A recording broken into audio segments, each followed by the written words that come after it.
por conta dos problemas de internet que estávamos sofrendo. Espera só um minutinho.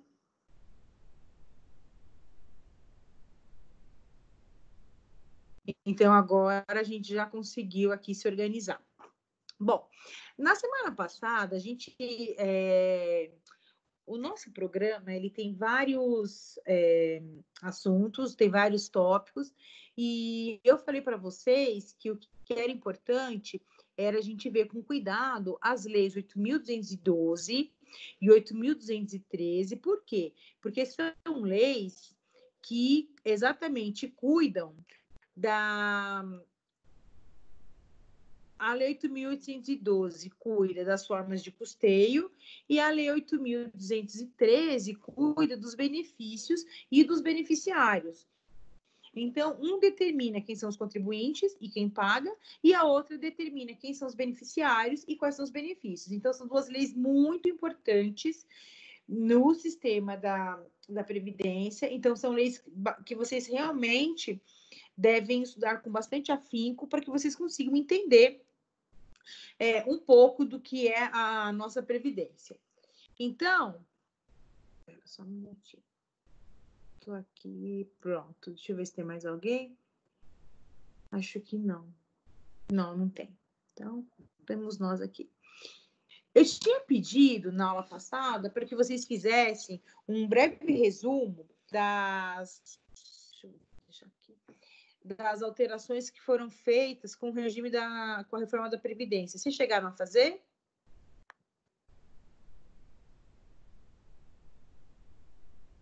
Não? Então, professora, esse resumo seria igual àquela questão que tem no trabalho? Isso, porque na verdade eu falei que estava no trabalho, mas eu pedi para que vocês trouxessem para a gente meio que discutir, debater, porque é um assunto importante também. Então eu falei assim, olha, está no trabalho, vocês não vão precisar me entregar fisicamente, mas por favor, deem uma lida, deem uma organizada para a gente conversar na próxima aula. Sim. Aí eu quero saber, e aí, o que basicamente mudou? Espera aí, que eu respondi essa questão, só estou procurando. Tá bom.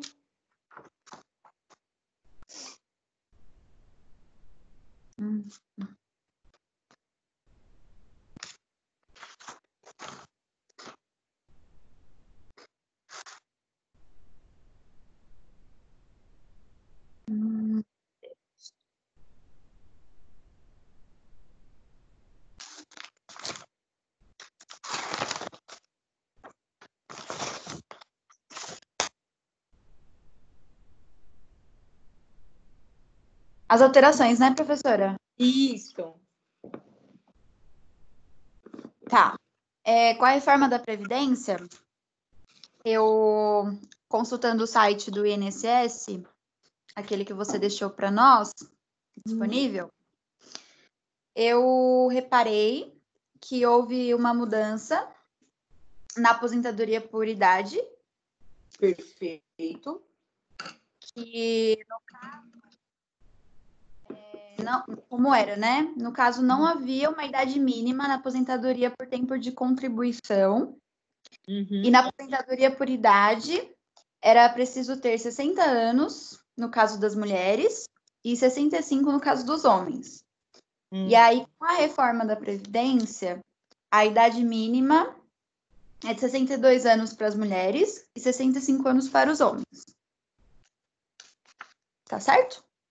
Tá certo. E o que mais? Por tempo de... Aí tem por tempo de contribuição, que o mínimo era de 15... Mínimo de 15, né? De 15 anos. Para as contribuições... Por tempo de... Oi, desculpa. Isso. Não, pode falar. E para quem se aposentasse por tempo de contribuição, era de 35 anos de contribuição para os homens e 30 para as mulheres. Com a reforma da Previdência, agora o mínimo é de 20 anos de contribuição para todos. Mais alguma coisa que você queira dizer, Vitória? Mais alguma consideração? Professora, eu também pesquisei sobre as regras de transição por tempo de contribuição. Ah, que ótimo, que ótimo. O que você achou sobre as regras de transição? Então, quando eu consultei no site, eu vi que eles dão 3 opções, né? Certo. Que é a idade mínima, que começa aos 56 anos para as mulheres, 61 anos para os homens. E a cada ano sobe a idade para 6 meses, até atingir os 62 anos. Pelas mulheres, no caso. Aí eu vi que eles também colocaram um ano aqui, né? Que é em 2031, no caso.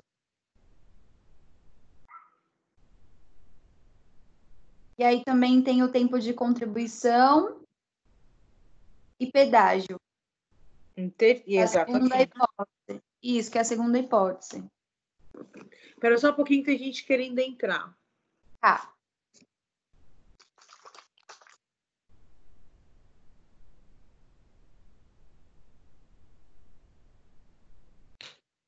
Oi, Aldenise, boa noite. Oi, Aldenise, boa noite.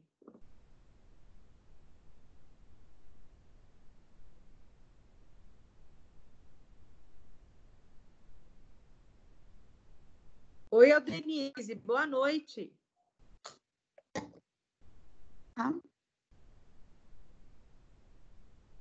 Aldenise? Espera só um pouquinho. A Aldenise entrou, mas acho que ela está com o microfone fechado. Oi, Aldenise, boa noite. Oi, boa noite. Boa noite, Dê. Tudo bom? Boa noite, tudo bem, vocês? Também. Que bom que vocês conseguiram entrar. Eu estava tentando, não estava conseguindo, aí agora eu acho que era problema no aplicativo. Eu também estava com problema. Então, pois é, ninguém estava conseguindo entrar. Eu estava tão triste que eu queria ver com vocês, falar com vocês.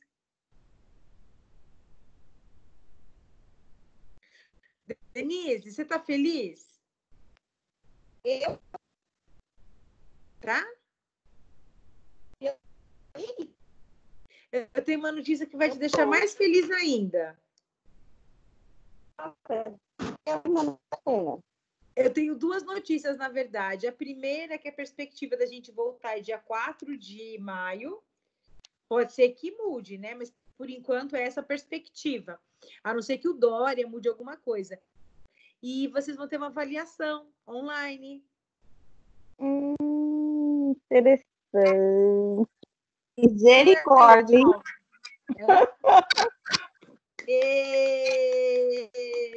Interessante, a nossa avaliação vai ser online. Tô ferrada, vou ter que subir na árvore aqui em casa. Ai, não! Mas é o seguinte, eu ainda não sei os detalhes, eu participei de uma reunião hoje à tarde, tá? Então, eu não sei ainda, cada coordenador vai organizar de um jeito, não sei como que a Dani vai organizar. Então, eu vou avisar para vocês que a gente vai ter uma avaliação e aí a Dani vai passar diretrizes direitinho, e aí na semana que vem, na nossa próxima aula, eu vou fazer meio que uma revisão de tudo que a gente fez até agora, e aí já passo as diretrizes da prova. Ok. Tá? Então, gente, pelo amor de Nossa Senhora do AVA, hein? Façam aquelas perguntas até a sessão 8, hein? Porque a prova de vocês vai ser com base naquelas questões lá do AVA, hein? Olha lá. Tá. E aquele conteúdo da semana passada já está disponível, né? Eu nem acessei mais. Ah, tá tudo disponível já. Tá tudo disponível. Ah, então, o que eu vou fazer agora, Denise, eu vou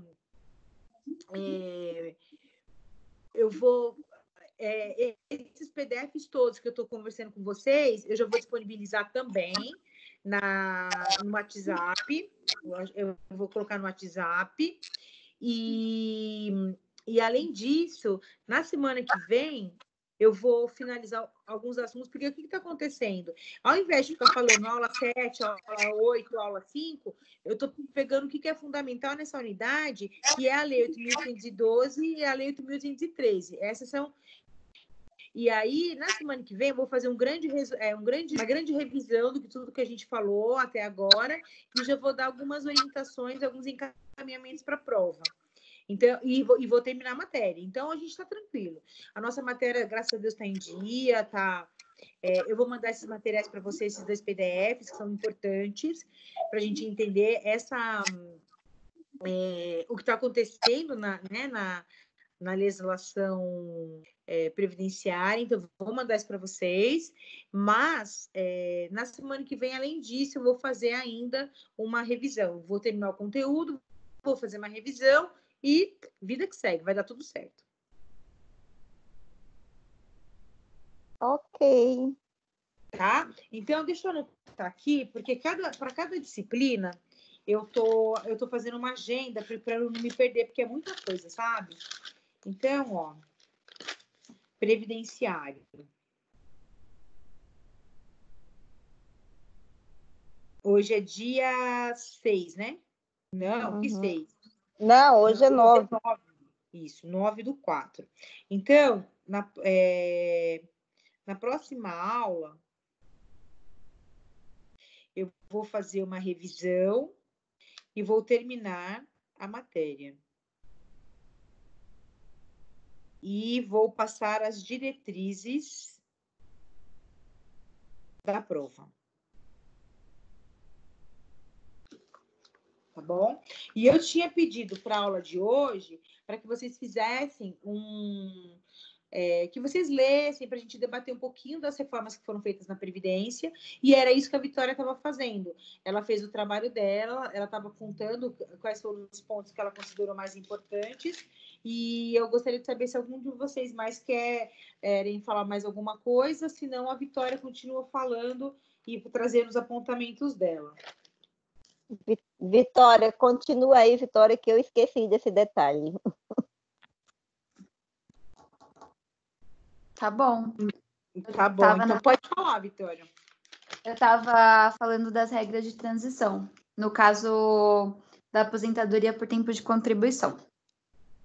Aí eu falei da primeira hipótese, que era da idade mínima, né?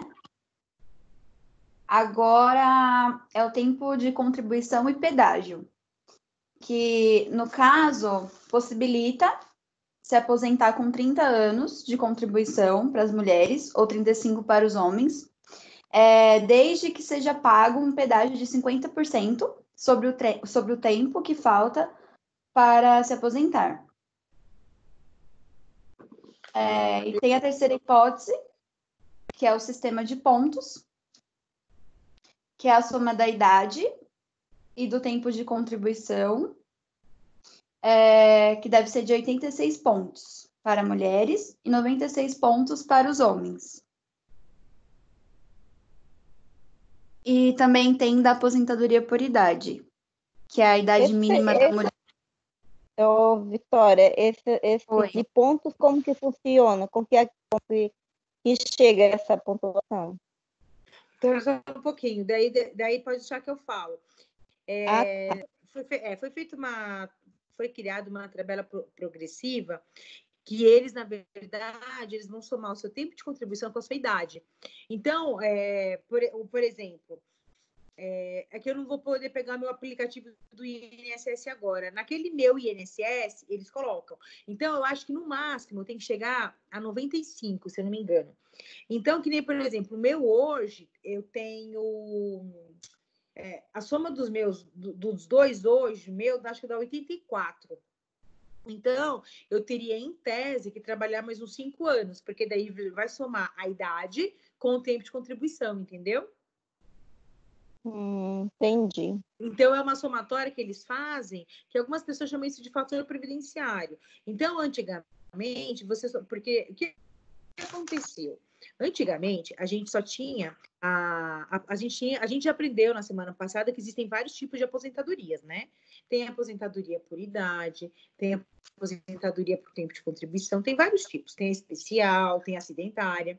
Só que antigamente, naquela que dizia respeito somente à aposentadoria por tempo de contribuição, o que acontecia? Algumas pessoas se aposentaram muito cedo. Elas contribuíram os 30 anos, só que elas se aposentaram muito cedo. Elas se aposentaram, vamos supor, eu mesma, eu comecei a trabalhar com 16 anos, mas registrada mesmo com 17, vamos dizer assim. Então, tecnicamente, se eu tivesse contribuído com 30 anos, ininterruptos, com 47 anos eu estaria aposentada. Só que a expectativa de vida do brasileiro é quase 80 anos, principalmente aqui na capital, tal. Ou seja, eu fiquei mais tempo recebendo da Previdência do que pagando. Então, estava começando a criar um desequilíbrio nas contas públicas. Então, o que eles colocaram? Eles falaram assim, olha, é importante... 30 anos de contribuição já te dá direito realmente de você se aposentar, só que se você se aposentar logo, com 30 anos, antes de ter uma idade mínima, você vai pagar um pedágio, você não vai receber de acordo com o que... Lembra que eu falei para vocês da regra do estojinho? Uma caneta, quem coloca uma caneta recebe uma caneta, quem coloca 2 canetas recebe 2 canetas. Nesse caso, a regra do estojinho teve que ser mudada. Então, vamos supor, ainda na regra antiga, perdão, agora já na regra nova. Então, vamos supor, eu comecei a trabalhar com 17 anos de idade, e completei 30 anos de contribuição, ou seja, com 47 anos. Eu tenho direito de me aposentar? Tenho. Só que se eu tiver colocado 3 canetas no estojinho, eu vou ter direito de pegar só uma. Eu vou ter, e se me aposentar com 50 anos? Um exemplo. Então, se você contribuiu com 3 canetas, você vai conseguir pegar 2. E se eu me aposentar com 55 anos? Então você colocou 3 canetas no estojinho, você vai receber as 3. Então, para além da questão dos 30 anos de contribuição, foi necessário colocar também um critério de idade, porque a Previdência estava começando a ficar desequilibrada.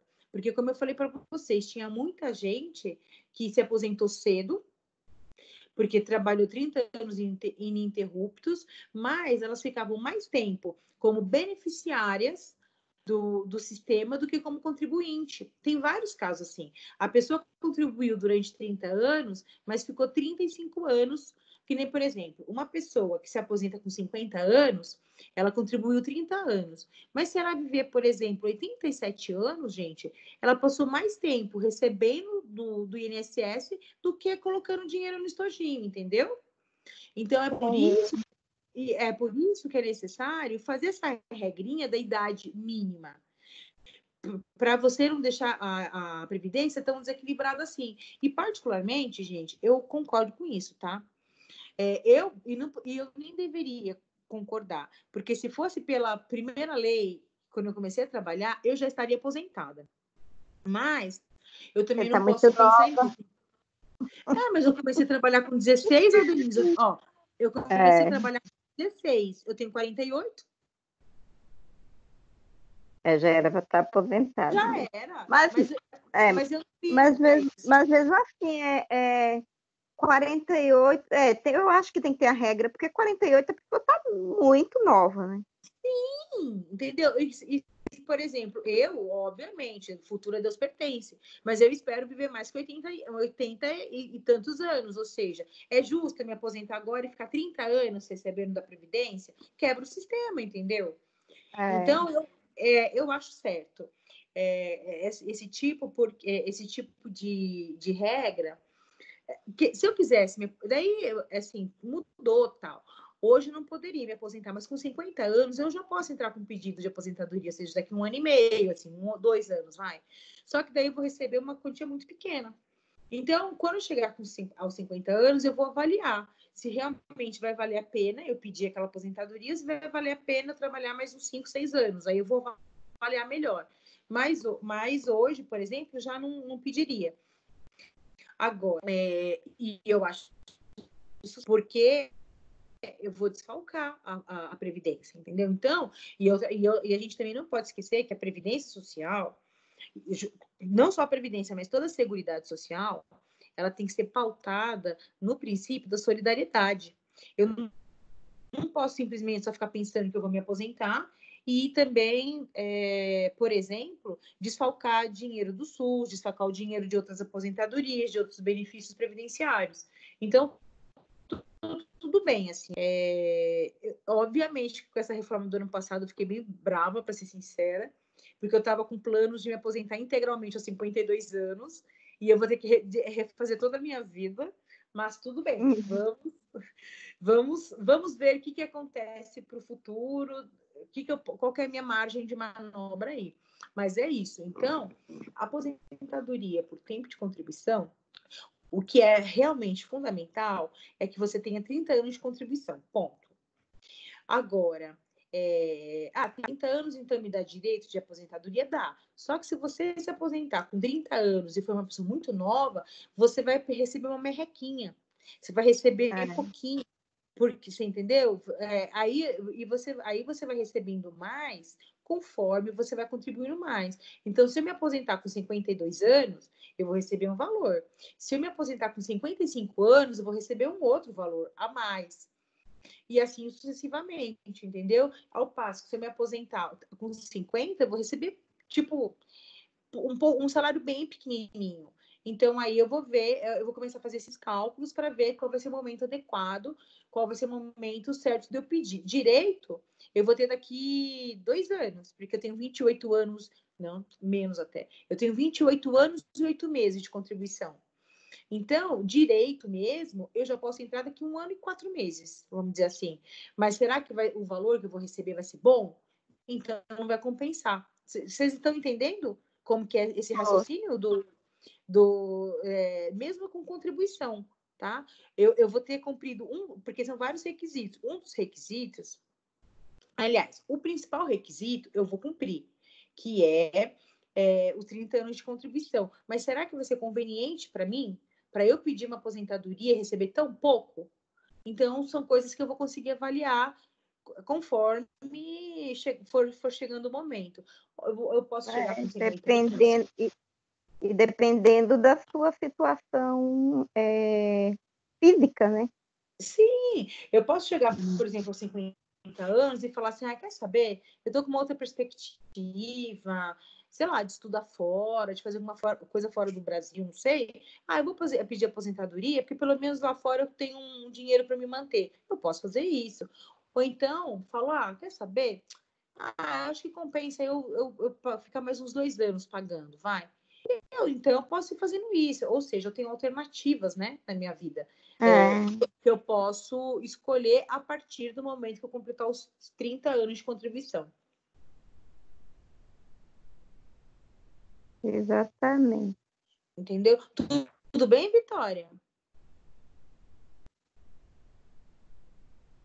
Vitória? Oi, professora, tudo bem? Tá. Oi, Romerino. Oi, Romerino. Ixi, tô ouvindo não. Eu também não tô ouvindo ele, não. Eu tava escutando o Romerino. Cadê Romerino? E tem uma bezerrinha ali só mamando. Né? É isso mesmo.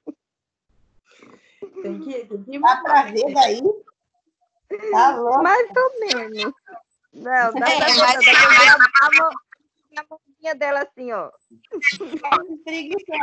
titia, eu tô mamando, deixa eu ficar quietinha. Deixa eu voltar aqui. Vitória, você tem mais algum apontamento, alguma coisa que você queira falar? Não, professora. Tinha, assim, eu vi bastante coisa no site, eu vi que tem bastante mudança, mas eu só fiz algumas mesmo, porque, né, como eu tinha que escrever à mão, Ia ficar muito cansativo. O Romerino tá voltando para lá. Tá tentando entrar aqui, porque acho que caiu a conexão dele. Admitir. Tô admitindo ele aqui, pronto. Beleza. Ó, gente, o que eu quero conversar bastante com vocês, inclusive para quando a gente for fazer a prova e tudo mais, é sempre pensar na Previdência com duas chavinhas, assim, sabe? Uma da contribuição, do custeio, e uma outra dos benefícios. Então, eu vou usar esse pensamento para falar de uma maneira resumida as mudanças ocorridas com a reforma da Previdência. Deixa eu ver se o Romerino conseguiu entrar. Acho que sim. Ah, entrou. Espera só um pouquinho. Então, eu vou fazer o seguinte, ó. No que diz respeito à reforma da Previdência, a gente tem mudança tanto no custeio como nos benefícios, como nas idades mínimas, também de aposentadoria. Antiga, eu falei para vocês que eu estou nessa regra, que eu posso escolher ou não, por quê? Porque eu entrei no sistema da Previdência antes da primeira reforma da Previdência. Eu já falei para vocês, gente, a minha primeira contribuição previdenciária foi em 88, foi antes da reforma da nova Constituição. Vocês não estão entendendo a minha situação. Então, eu ainda posso fazer isso, mas não é todo mundo. Então, essa reforma da Previdência colocou uma idade mínima. Vou colocar aqui. E depois eu vou mandar para vocês esse PDF também. Do site Guia Trabalhista, tá? Ele não é um site de advogados, tá, gente? Ele é um site de contadores. Então, vocês vão ter aqui a informação de uma maneira bem simples, assim, bem sintética mesmo. A idade mínima para aposentadoria agora é de 65 anos para homem e 62 anos para mulher. O tempo de contribuição também mudou, tá? Será de 15 anos para as mulheres e 20 para os homens, no mínimo, né? São aquelas aposentadorias especiais, que a Vitória já tinha, inclusive, falado sobre isso. Uma coisa que mudou também foi o salário de benefício, porque antigamente eles usavam a média, eles usavam as maiores médias e desprezavam as menores. Então, vamos supor, a pessoa contribuiu durante 30 anos. Vamos imaginar que ela tenha começado os 10 primeiros anos trabalhando, recebendo menos, aí ela conseguiu o auge da sua profissão e ficou durante 15 anos recebendo um salário bom, e aí no finalzinho ela começou a receber menos. Então, eles desprezavam as contribuições menores e consideravam as contribuições maiores. Hoje não, hoje eles consideram todas as contribuições, todo o cômputo das contribuições para calcular o seu salário. O salário de benefício, desculpa. O período básico de cálculo será a média aritmética simples do salário de contribuição. Pensão por morte também mudou um pouquinho e agora tem alguns outros requisitos. Para os professores, da mesma forma, não é professor universitário, tá, gente? É professor de magistério infantil, médio, educação infantil, ensino fundamental e médio. As alíquotas de contribuição também, inclusive tem uma questãozinha dessa no AVA de vocês, ó. Antigamente, a gente só tinha 3 alíquotas, né? A gente tinha 8, 11 e 12. Agora a gente tem 7,5 para quem paga até um salário mínimo. Acima de um salário mínimo, 9%, até R$2.000, 9%. De 2 até R$3.000, 12%, e de 3.001 até o limite do salário de contribuição, 14%. Gente, particularmente, eu gostei disso daqui, tá? Porque é o seguinte, antigamente, por exemplo, quem ganhava um salário mínimo e quem ganhava 2 salários mínimos contribuíam da mesma forma. Não, ou melhor, quem ganhava um salário mínimo, quem ganhava 3 salários mínimos, contribuíam da mesma forma. Então, eu acho que está certo. Eu acho que você tem que cobrar mais de quem ganha mais, ou seja, 14%, e cobrar menos de quem ganha menos. Então, eu acho isso. Apesar de ter sido prejudicada pelo que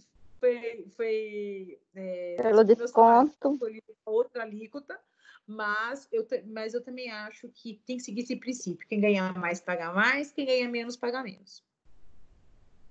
Aqui tem as regras de transição, ó, que é a aposentadoria por pontos. Aqui, ó.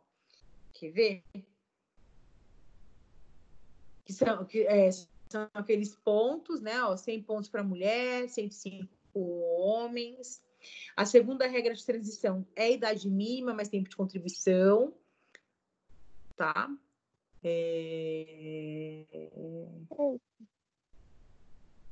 E tem a terceira regra de transição, que é o tempo de contribuição com pedágio de 50%. Talvez essa daqui acho que vai ser a regra, se eu resolver me aposentar mais cedo, acho que vai ser essa a regra aqui. Quarta, regra de transição com tempo, com pedágio de 100%. E aposentadoria por idade com 15 anos de contribuição. Antigamente, era com 10 anos. Então, por exemplo, teve uma pessoa, isso eu fiz muito processinho assim, a pessoa lá na década de 70, 80, ela, e uma parte de 90, não, vamos supor, uma pessoa lá na década de 80 e uma parte de 90, contribuiu, porque trabalhava fora e tal. Aí a pessoa casou e deixou de trabalhar. Teve a vida e tal, e o marido faleceu e não deixou pensão para ela. E o que a gente pode fazer agora? Elas perguntavam assim para mim. Eu falava assim, olha, entra com pedido de aposentadoria no INSS por idade. Então, a pessoa tinha que ter no mínimo 60 anos e no mínimo ter contribuído durante 10 anos para a Previdência. E aí ela ia lá e fazia o pedido. Hoje em dia é diferente, tá? Ó, antes da reforma, essa regra já existia, mas houve alteração com a idade mínima. Agora é 62, antes era 60. E antigamente, a pessoa precisava ter contribuído só com 10 anos de contribuição. Agora, ela tem que ter contribuído com 15 anos. Contribuiu com 15 anos, deixou de parar de trabalhar, completou 60 anos, 62 anos, pode pedir aposentadoria por idade. A única questão é que, na aposentadoria por idade, qual que vai ser o salário deles? Vai ser o salário mínimo sempre. Aí não tem essa questão de quanta pessoa pagou, não, tá? Via de regra, a Patrícia está pedindo para entrar. Espera lá. Oi, Patrícia, boa noite. Na sexta-tarde. Eu só sei que se isso der errado, eu tô ferrada. Que é isso, Patrícia? Você viu novela? baixa o volume da televisão. Não, Deixa eu fechar o microfone. Meu Deus do céu, parece que ela tá no cinema. Não tem problema. Eu vou deixar todo mundo aqui. Eu vou deixar todo mundo aqui no modo mudo. Se vocês tiverem... Depois, quem quiser falar, abre o microfone. Não, uma assistindo televisão, outra deitada. Vocês estão esculhambados, hein, gente? Pelo amor de Deus, hein? Fala, Vitória. Vitória falar, não falou mais. Tá? Então... Oi, minha querida.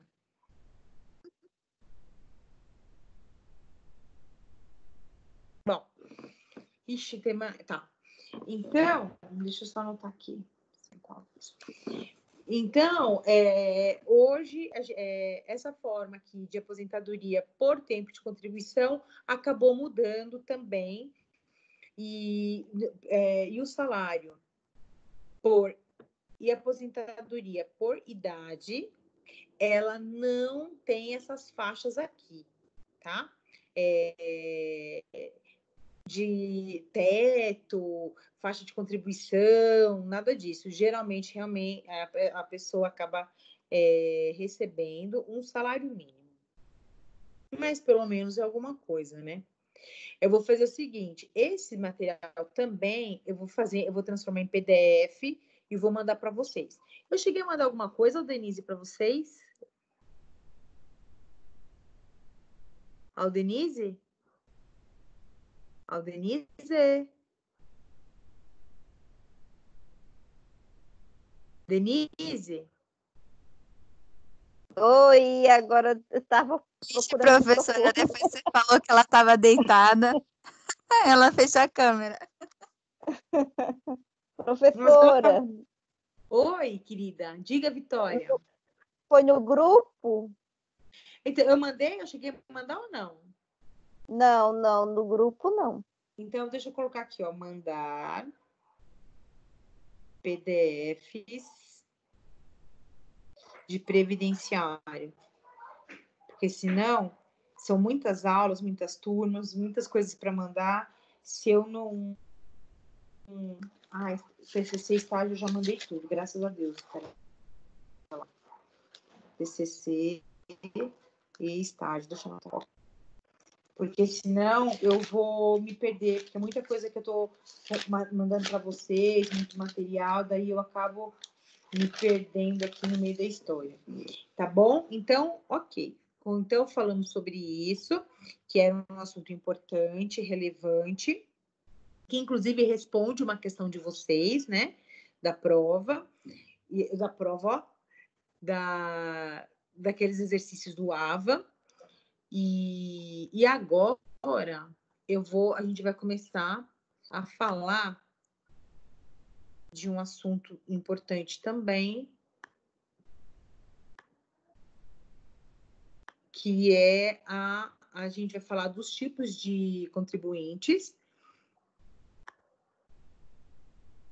e dos tipos também de beneficiários e da lei 8.213, desse FUNP-RESP aqui, e também dos regimes próprios. Gente, só recapitulando um pouquinho, é importante, já falei para vocês, que a gente sempre entenda no regime da Previdência. Espera lá, deixa eu melhorar aqui.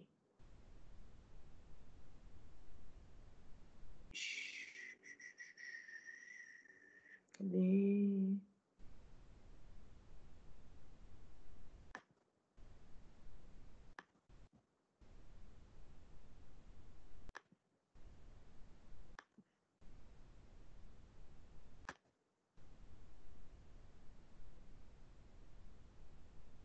É importante que a gente entenda aqui um pouquinho sobre o custeio, sempre isso, quem custeia, quem é segurado, quem é beneficiário e quais são os benefícios. Então, isso daqui, inclusive, para a nossa prova, foquem sempre o estudo de vocês nisso.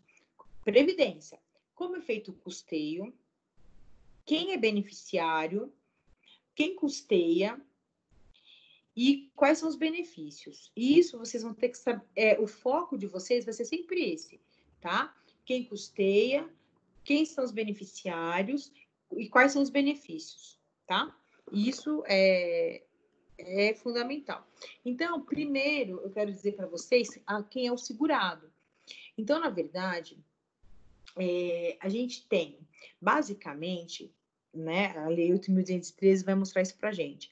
A gente tem, basicamente, quem vai receber os benefícios, né, do INSS, previdenciários, vão ser duas categorias de pessoas. Ou vai ser o próprio segurado, ou vai ser os seus dependentes, tá?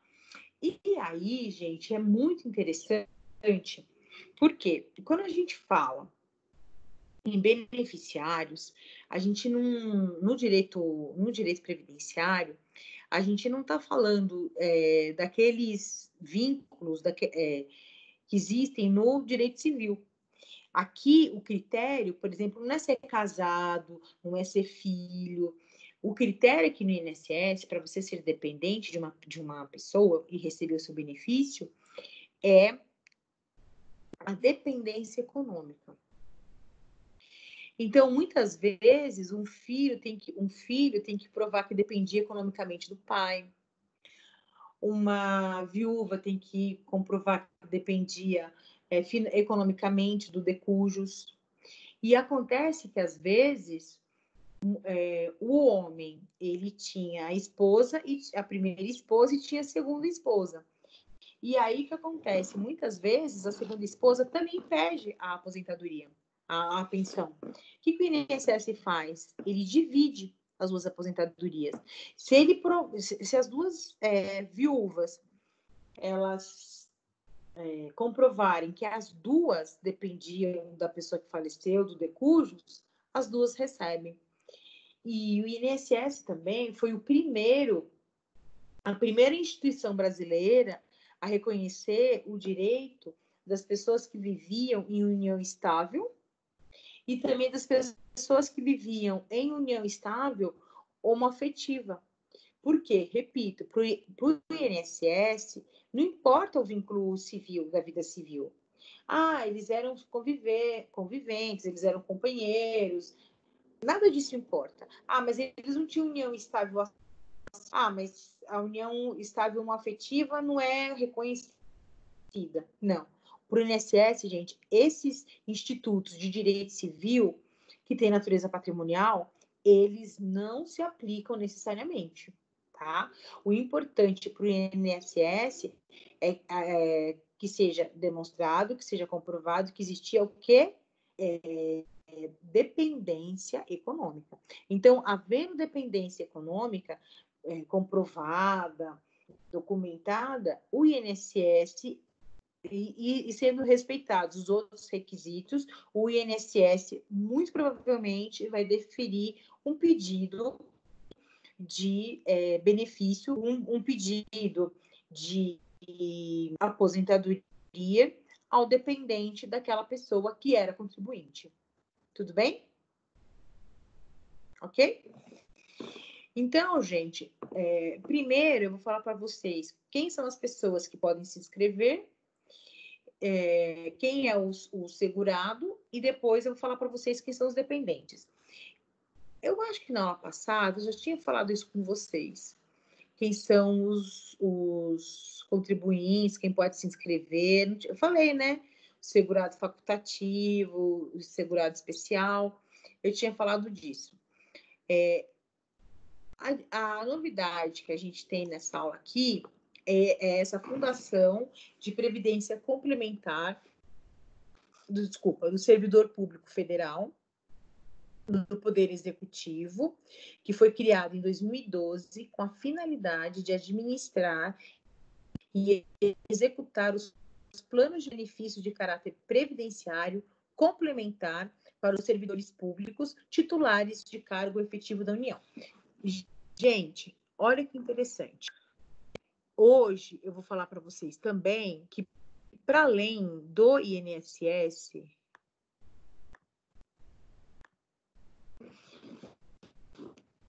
a gente tem várias outras formas de contribuição, que inclusive até o Eduardo tinha comentado com vocês aquele dia.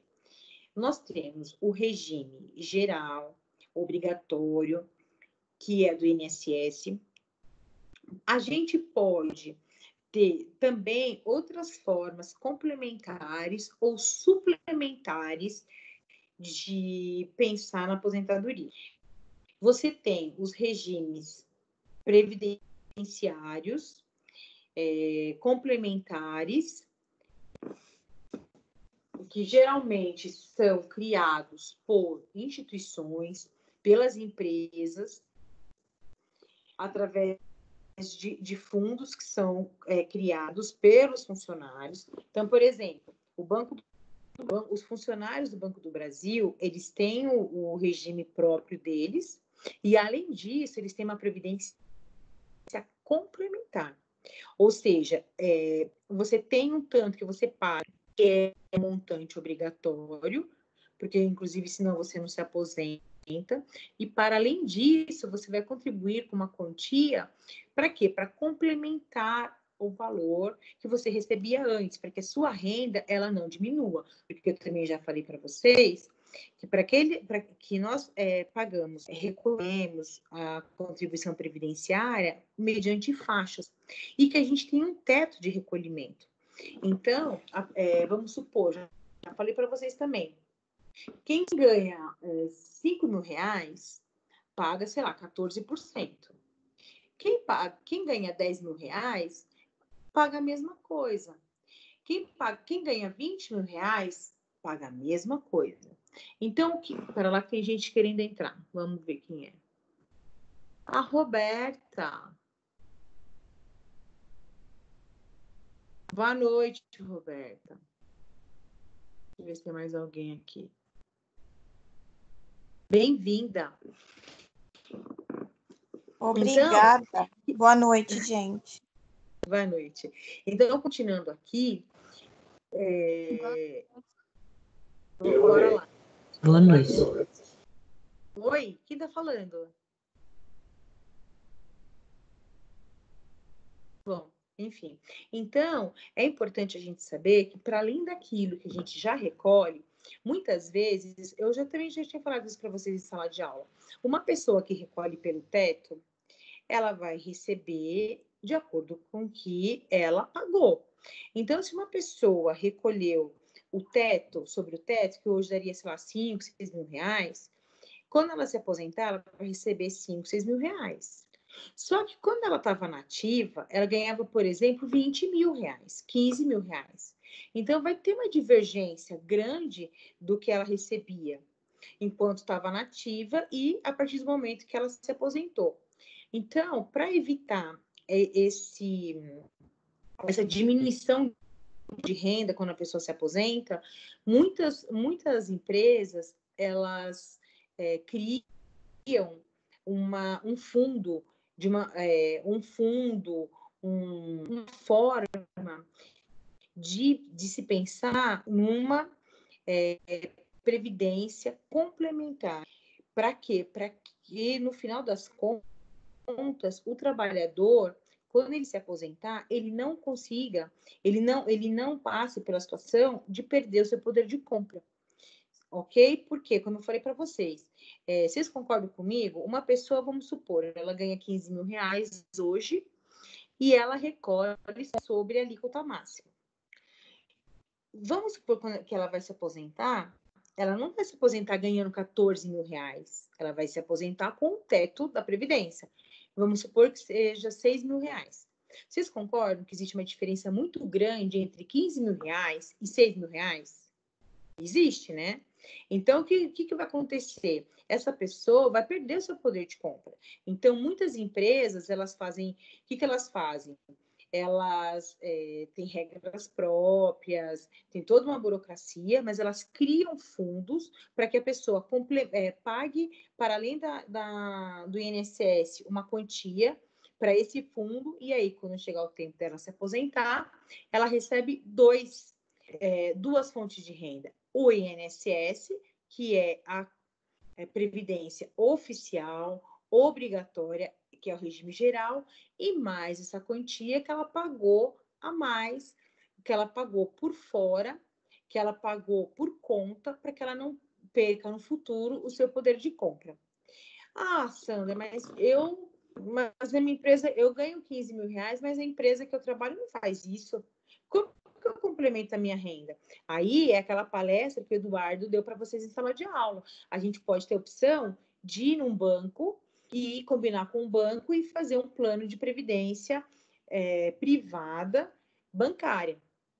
E aí você combina com o banco, olha, eu vou pagar, faltam, sei lá, 15 anos para me aposentar, então eu vou contribuir durante 15 anos e quando eu me aposentar, eu pego, além do dinheiro da aposentadoria do INSS, também eu resgato esse dinheiro aqui do banco. Então, isso daí é um jeito de combinar. Só lembrando, gente, que quando eu falo para vocês em aposentadoria, coloquem sempre aquela regrinha do estojinho que eu falei para vocês em sala de aula. Eu coloquei 3 canetas, eu retiro 3 canetas. Eu coloquei 2 canetas, eu retiro 2 canetas. Então, é importante também, para além desse dinheiro, para além desse benefício que vai ser recebido, que vai ser que foi conquistado, que o trabalhador consiga se planejar também para que ele tenha outras fontes de rendimento. Para quê? Para que o seu poder de compra não fique diminuído, para que o seu padrão de vida não sofra tantas alterações, principalmente quando a pessoa ela já tem uma idade mais avançada, que ela precisa, inclusive, de outros cuidados médicos, de medicação e etc, etc. E pensando nisso tudo, existem vários fundos, várias caixas, a gente fala caixa de funcionários, caixa de empregados, e um desses que está no programa de vocês é exatamente o FUNPRESP, que é a Fundação da Previdência Complementar do Servidor Público Federal do Poder Executivo, tá? E aí, eu entrei no próprio site, tá?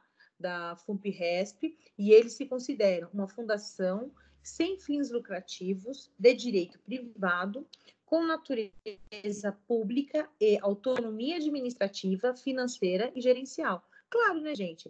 Tem autonomia mesmo, tem dinheiro, respeitando a legislação que trata da previdência complementar ou da previdência suplementar, eles colocam as regras que eles acharem interessantes.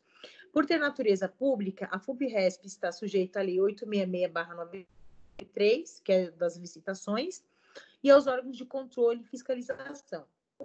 E deve realizar concurso público para provimento de quadro de pessoal técnico administrativo. E é fiscalizada pela Superintendência Nacional da Previdência Complementar, que é a PREVIC, que é uma autarquia vinculada ao Ministério da Economia, tá bom? Então, nós temos aqui essa questão. Bom, a gente conversou até agora do regime geral, né, INSS, falamos já da Lei 8.212, que cuida do custeio. Hoje a gente vai falar da Lei 8.213, que fala dos benefícios, que fala dos segurados. Mas antes de entrar nesse ponto, que essa lei é super importante também, eu vou falar para vocês dos regimes próprios. A gente sabe, né, por exemplo, que os militares têm um regime próprio, que muitos servidores públicos têm seus regimes próprios, que o pessoal que trabalha no judiciário tem seus regimes próprios. O que isso quer dizer? Quer dizer que essas pessoas contribuem para a Previdência, mas não a Previdência oficial. Mas não a Previdência do regime geral. Mas não a Previdência do INSS. Elas contribuem sim, mas com outro regime. Mas, Sandra, pode ter um outro regime que não é o INSS? Pode, gente.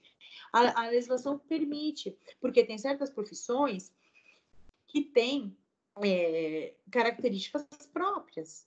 O pessoal da saúde, por exemplo, a gente sabe que principalmente o pessoal que trabalha em hospitais públicos, a gente sabe que eles têm uma natureza de trabalho diferenciada.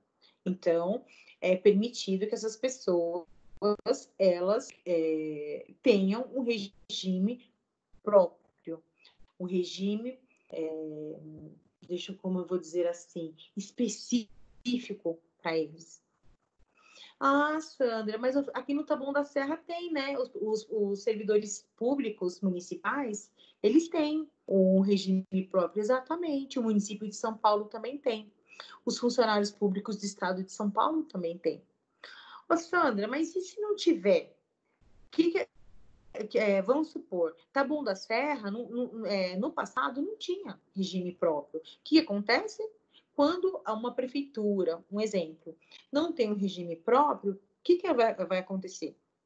Os seus servidores, os seus funcionários, eles vão aderir ao regime geral, ao regime do INSS. Ô, Sandra, então você está querendo me dizer que tem funcionário público que recolhe INSS? Isso, exatamente isso que eu estou te dizendo. A partir do momento que não tenha um regime próprio para esses servidores públicos, eles vão recolher pelo INSS. Tudo bem aqui, pessoal? Diga, Vitória. No caso do funcionário público que no caso, regido pela CLT, não é estatutário, ele recolhe do INSS? Pode, porque o que acontece é o seguinte, o estatutário, vocês sabem que hoje a grande tendência no serviço público é exatamente fazer o concurso público, porque a lei de licitação exige isso, mas não fazer mais o estatuto da relação de trabalho como se fosse um estatuto próprio, e é por isso que eles são estatutários. Ou seja, muitas pessoas que são funcionárias públicas, são concursadas, elas são regidas pela CLT. Ô, Sandra, e aí, Vitória, é uma outra situação. Você pode ter vários arranjos. Você pode ter um funcionário público regido pela CLT, mas que tem um regime próprio. Você pode ter um funcionário público regido pela CLT, que também responda pelo regime geral. E aí, sucessivamente, tá? A gente fala que ele é seletista, por quê? Porque ele não tem... o seletista, ele tem a possibilidade de ter... Ele tem o FGTS e, portanto, ele pode ser demitido. Ao passo que o estatutário, ele também pode ser exonerado. Só que, para isso, ele tem que passar por uma sindicância, um processo administrativo mais rigoroso. Então, é isso, basicamente, que vai distinguir o servidor público, que tem o regime o regime estatutário, né, o estatuto próprio, e aquele que não tem estatuto próprio, que é regido pela CLT. Esse é um aspecto, que é o que diz respeito à relação de trabalho. Agora, a relação previdenciária é um outro instituto. É um instituto que cuida das relações atinentes à sua contribuição previdenciária e à sua aposentadoria, o seu benefício previdenciário, não só aposentadoria, né, como a gente viu na aula passada, também o auxílio acidente, o auxílio doença, o salário maternidade, dentre outros benefícios previdenciários. Diga, Vitória. Vitória? Oi, professora. Tudo bem? Oi, Tudo bem, eu entendi. Agora eu entendi. No caso, tem funcionário, no caso estatutário, que contribui tanto para o regime próprio quanto para o geral. Então, na verdade, se ele tem situações em que ele pode contribuir tanto para o geral ou como para o próprio, mas ele não contribui para os dois, tá? No mesmo emprego, Okay. no mesmo vínculo. Então, por exemplo, e olha, eu vou contar para vocês rapidamente uma experiência que eu tive até como advogada mesmo. Eram uns de Barueri, que primeiro eles foram contratar, médicos da prefeitura, concursados, e eles respondiam pelo regime geral, pelo INSS. Depois foi criado a Previdência de Barueri. Então, quando isso acontece, tudo aquilo que você contribuiu para o INSS migra para esse instituto, dá certinho. Só que depois, não sei o que aconteceu, esse instituto fechou e voltou tudo para o INSS. E aí, essa minha cliente médica, ela estava com dificuldade porque o INSS não estava computando todas as contas dela. Aí a gente teve que entrar com processo, judicializar, comprovar que realmente ela tinha feito o recolhimento e aí deu certo. Então, num período da vida dela, ela contribuiu como regime geral, num outro momento como regime próprio e depois num outro momento como regime geral no mesmo emprego. Entendeu, Vitória? Entendi, professora. A minha internet está um Entendeu? pouquinho Então, ruim, às vezes trava o que a senhora está falando, mas eu entendi. entendeu? Mas de qualquer forma, a aula fica gravadinha e aí eu tô mandando para vocês tudo, então pode ficar tranquila que vai dar tudo certo. Tudo bem até aqui, pessoal? Posso passar para o próximo tópico? Regimes próprios? Então vamos lá. Tá tudo bem, professora. Pode passar. Vou mandar também esse PDF para vocês, fiquem tranquilas e tranquilo. Bom, essa lei aqui... Professora, está falhando muito para mim também. Eu acho que não sei se para todo mundo, mas para mim a sua voz também tá toda hora trava. Jura, gente? Será que minha internet está muito ruim? Para mim também tá travando muito. E o Romerino tinha comentado que para ele também. Oh, meu Deus do céu, gente, eu peço desculpa para vocês, mas tem muita gente acessando a internet ao mesmo tempo, acho que a internet ela não tá 100%. Você sabe que de manhã... Não, professora, não é culpa da sua internet, não. É geral mesmo. De manhã, as aulas, principalmente assim nas primeiras horas, tipo das 8 até as 9h30, gente, a internet fica tão boa, vocês não têm noção. Porque acho que o pessoal tá acordando ainda, né? Tá levantando, mas à noite, todas as aulas da noite, assim, o pessoal reclama um pouco mesmo, que dá uma travada, que fica ruim a voz. Mas depois... Oi, Roberta. Não, de qualquer forma vai ficar gravada a aula, né? Fica. Aí como que funciona? A senhora manda o link pra gente? Porque o que acontece? Quando a gente grava essa aula, ainda mais no meu caso, que eu estou fazendo pelo celular, a gente teve que fazer toda uma adaptação com o pessoal do TI. Então, o que eu faço? Eu termino as aulas, peço para o rapaz do TI, um querido, e ele transforma em link e eu mando para vocês. Eu já mandei da semana passada, não mandei? Mandei, não mandei? Mandou não, professora. Eu não recebi. Olha só. Não, Olha gente, só. pelo amor de Deus. Não, se eu não tiver... Mandou não. Não acredito. É porque eu também, assim, à medida que ele vai me passando, eu vou encaminhando para vocês. Professora, não mandou nem o link, nem as peças que na segunda-feira você falou que ia encaminhar pra gente. A peça Mas as peças, mas é de estágio já, né? As Sim. peças, eu vou esperar vocês mandarem essa semana, que vocês estão tudo me enrolando. Porque vai olhar lá, eu gravo aula para vocês. Eu já mandei. Tá. Eu também já mandei, professora, faz tempo. Eu gravo aula de estágio para vocês, eu mando os negócios para vocês de estágio, e cadê que vocês mandam? Vocês me fazem passar vergonha, porque eu olho lá e ninguém mandou nada. E eu fui, olha, gente, quando eu vou acompanhar, eu passo o radar para ver quem entregou e quem não entregou, e vejo que vocês entregaram, me dá nervoso. Mas vamos voltar aqui para a aula de previdenciário. Essa de estágio eu realmente não mandei, porque vocês precisam fazer dessa semana ainda. Mas eu já vou mandar para vocês também, tudo tranquilo. Mas bora aqui, vamos voltar. Bom, então, antes de passar para a Lei 8.213, que fala dos segurados, fala, né, dos dependentes, eu vou falar rapidamente da lei que fala dos regimes próprios, tá? Que nasceu um pouquinho não, né? 10 anos depois da Constituição Federal, e o artigo 1º aqui, esse aqui é importante, eu vou ler para vocês, tá, gente? É importante essa informação aqui para que vocês, melhor compreendam. Diz assim, o artigo 1º. É uma lei curtinha, tá? Tem o quê? 14 artigos. Artigo 1º.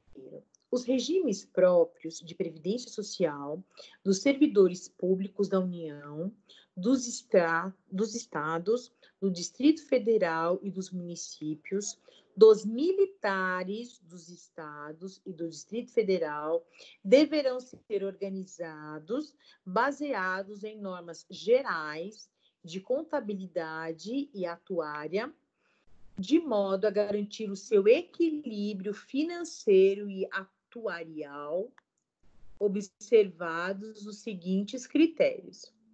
Então, gente, já falei para vocês,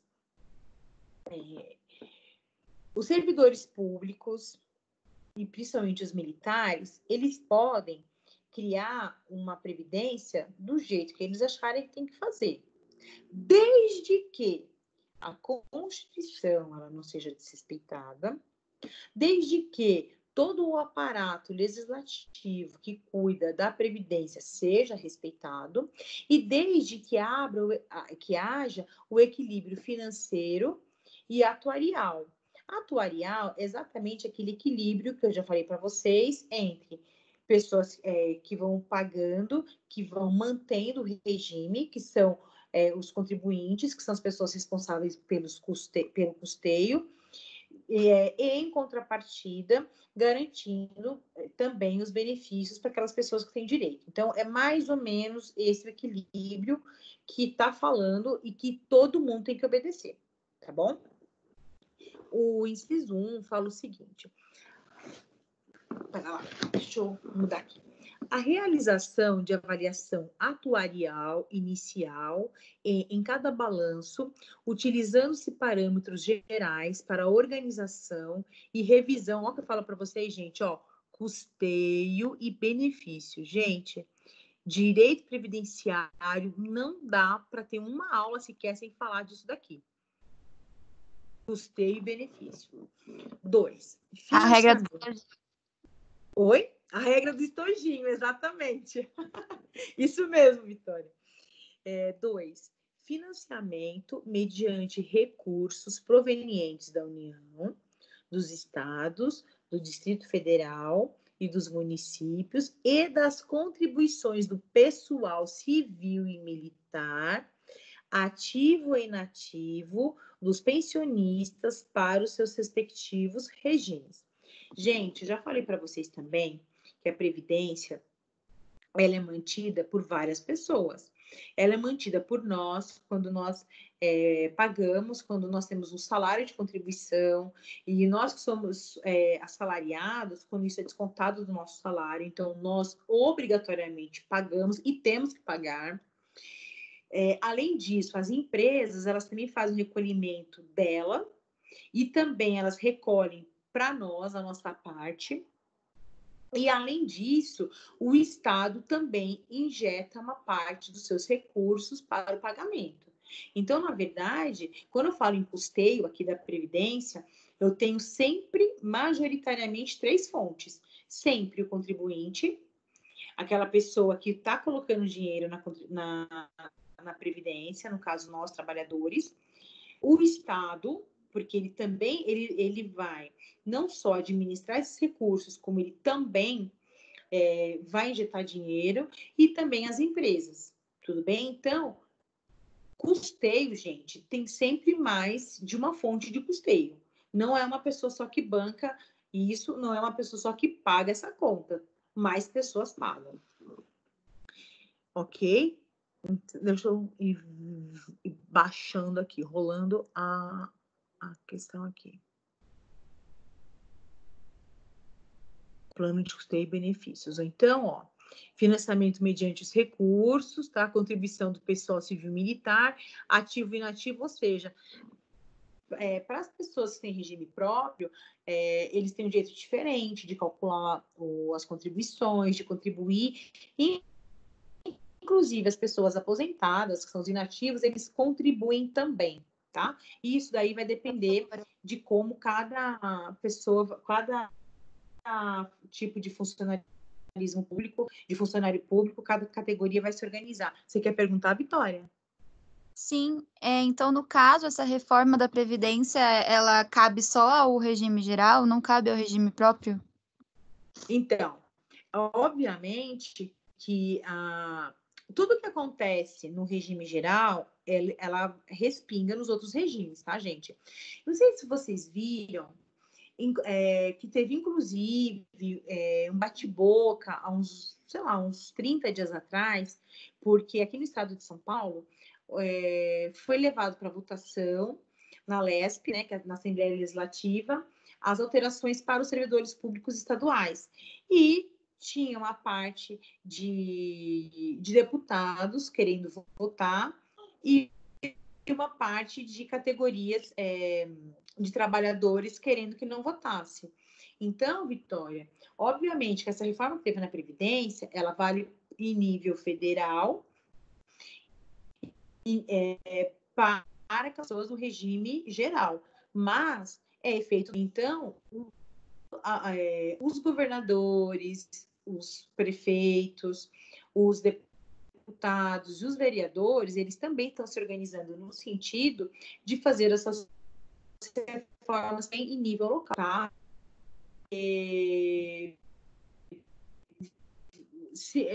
Dentro dessa lógica, dentro dessa perspectiva, você vai ter que fazer realmente alterações, porque bastante coisinha mudou, né? E por analogia,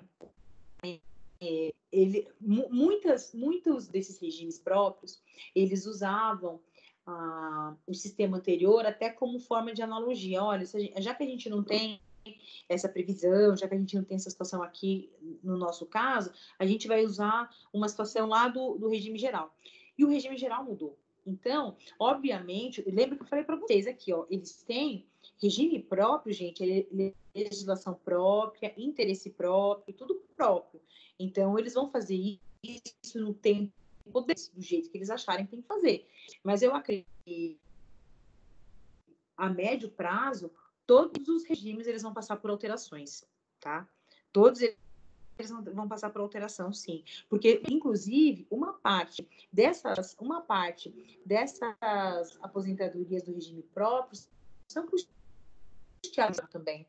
Então, se o Estado fez uma reforma na Previdência, dificilmente ele vai repassar a mesma quantia de dinheiro para esse regime próprio. E a gente não pode esquecer que houve, bem antes da reforma da Previdência, a PEC da limitação dos gastos. Então, o Estado ele não pode continuar injetando dinheiro nesses fundos da mesma forma que ele fazia antes, porque ele, inclusive, tem uma limitação orçamentária.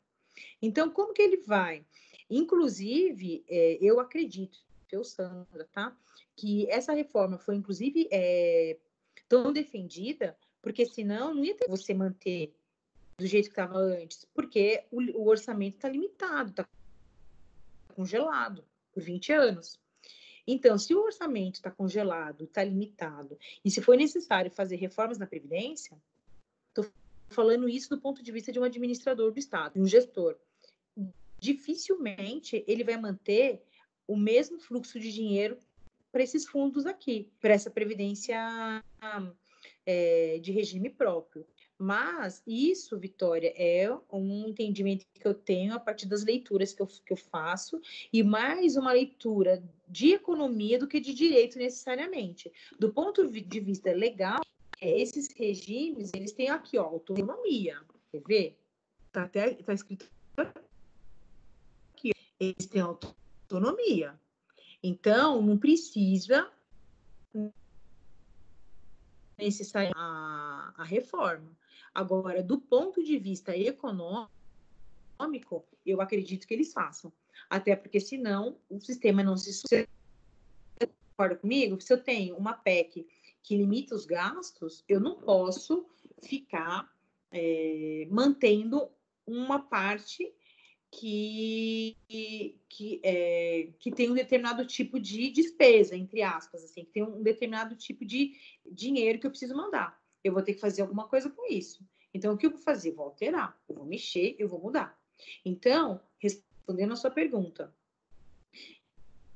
do ponto de vista legal, tem alguma norma que diga que tem que mudar? Não, porque eles têm autonomia, regime próprio tem autonomia. Mas vai chegar um dia que o dinheiro vai faltar, que vai secar. Então, do ponto de vista econômico e tributário, eu acredito que sim, eles façam algum tipo de alteração, sim, tá? É uma opinião que eu tenho com base no tributário também, que a gente estuda bastante tributário, eu militei muito no tributário, então é mais um ponto de vista econômico, financeiro, tributário, do que necessariamente jurídico. Tudo bem? Tudo bem, professora, obrigada. Nada. Então, vamos lá. O inciso 3 fala que as contribuições e os recursos vinculados ao Fundo Previdenciário da União, dos estados, do Distrito Federal e dos municípios, e as contribuições do pessoal civil, militar, ativo, inativo e dos pensionistas, somente poderão ser utilizadas para pagamento de benefícios previdenciários nos respectivos regimes. Então, é óbvio, né, gente? Por exemplo, o fundo dos militares vai ser destinado para pagar os militares. O regime próprio dos professores vai ser utilizado para pagar os professores, e assim sucessivamente.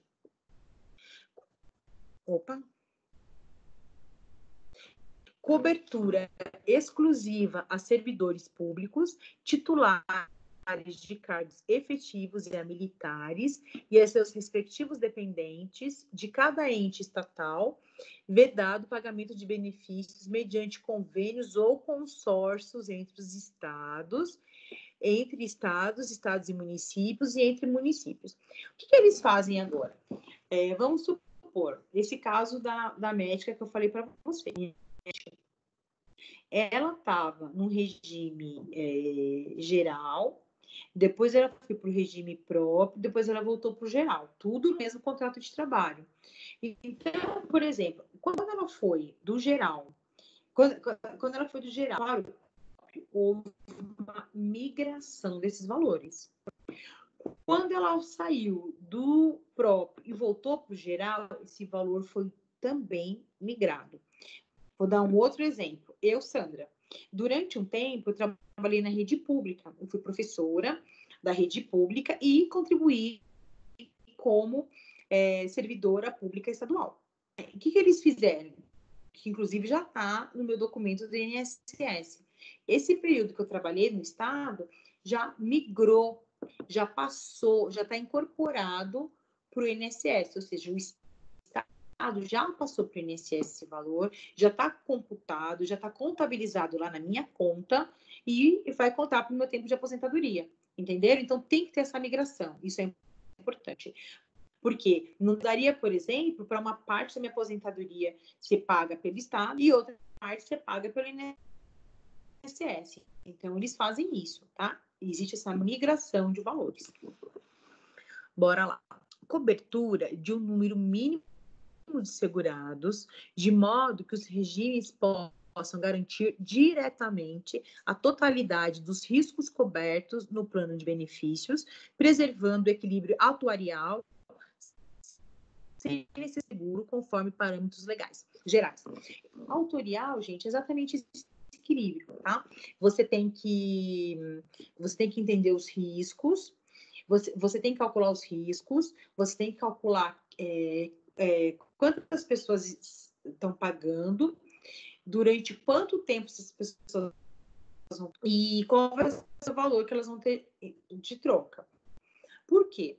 Porque se você não fizer isso desse jeito, organizadinho, bonitinho, pode acontecer o quê? O resseguro.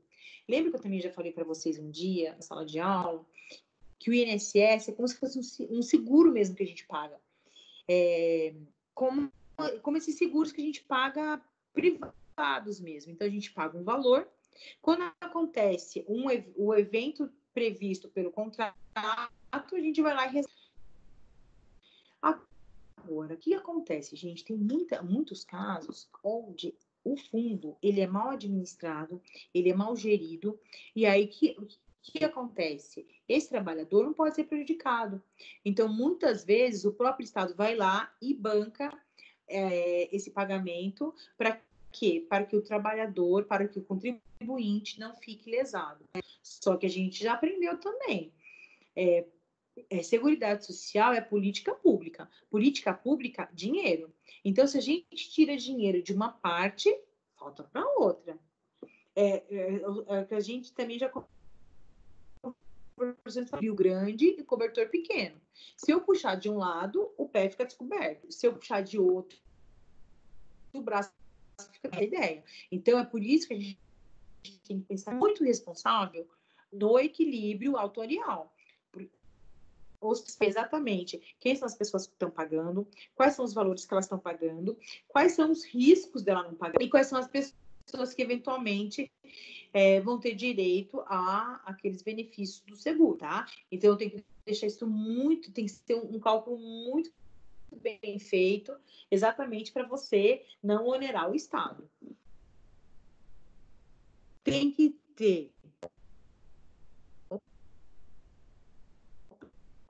das informações relativas à gestão do regime e participação dos representantes, dos servidores públicos e dos militares, ativos e inativos, nos colegiados e instâncias de decisão em que os seus interesses sejam objeto de discussão e deliberação.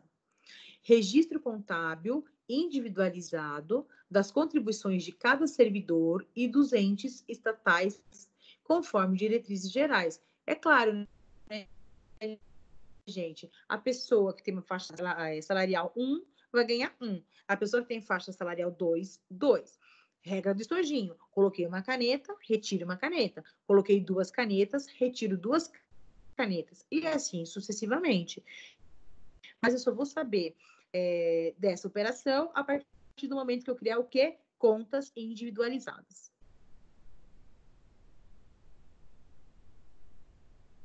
Identificação e consolidação dos demonstrativos financeiros e orçamentários de todas as despesas fixas e variáveis com pessoal inativo civil, militar e pensionista, bem como dos encargos incidentes sobre os proventos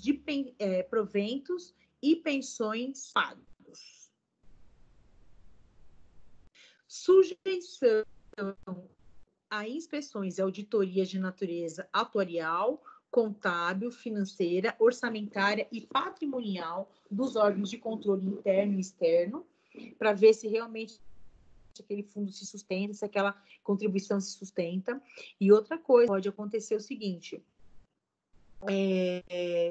às vezes tem um fundo municipal, estadual, que está sendo mal gerido, o governo, ele determina que esse fundo, que esse regime próprio, ele feche suas portas, vamos dizer assim, e que todos os seus servidores, eles migrem para o regime geral. Isso também pode acontecer, tá? Porque o importante aqui é exatamente que os trabalhadores não fiquem lesados, que eles trabalhem, contribuam e que, eventualmente, né, preenchidos os requisitos, que ele consiga se aposentar.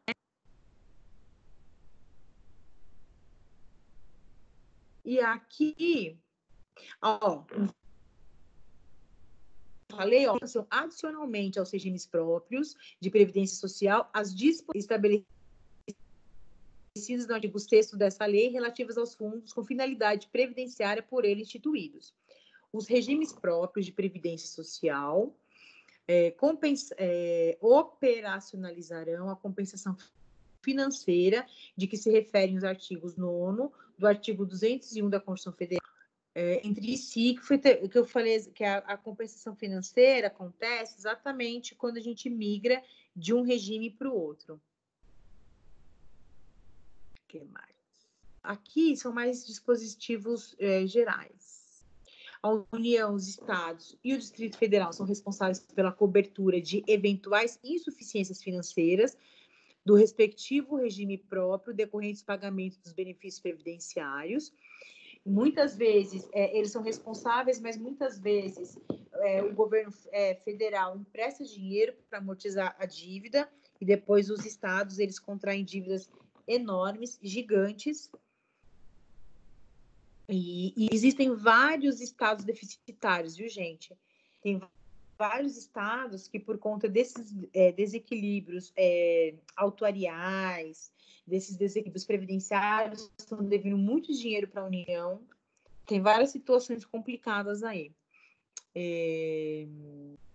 Aqui é mais uma questão procedimental, né, dos balanços. Os outros aqui foram revogados. As alíquotas de contribuição dos servidores ativos dos estados, do Distrito Federal e dos municípios para os respectivos regimes próprios de previdência social não serão inferiores a dos valores titulares de cargos efetivos da União. O que mais que é importante aqui? Não poderão conceder benefícios distintos do previsto no regime geral. Lembra que eu falei, ó, qualquer alteração que ocorra no regime geral vai impactar aqui, porque esses regimes próprios, eles também se utilizam muito dos conceitos, das normas do regime geral. E basicamente isso daqui, que é importante para que vocês saibam, tá? Ó, constituição e extinção do fundo mediante lei. Eu falei para vocês que quando um fundo ele está sendo mal gerido, ele é extinto. Já conversamos sobre isso. E por aí vai, tá? Basicamente, ó, tem a questão das infrações, mas o que realmente era importante que vocês soubessem era que existia, né? Que existe, na verdade, um regime próprio, que tem autonomia, que tem orçamento, que tem dinheiro, mas que se submete aos ditames, às normas previstas na Constituição e que também bebe da fonte das normas gerais do regime geral, tá? Então, alterando alguma norma, alterando algum conceito do regime geral, respinga aqui também, como a gente acabou de ver, entre que tem relação entre um regime e outro. Pessoal, alguma dúvida até aqui? E a gente vai passar para o último tópico da aula de hoje, que é a Lei 8.213, que fala exatamente sobre a questão do custeio. Mais do que isso, fala principalmente da questão dos beneficiários e dos benefícios existentes. Alguma dúvida? Posso começar com a Lei 8.213? Pode. Então, vamos lá.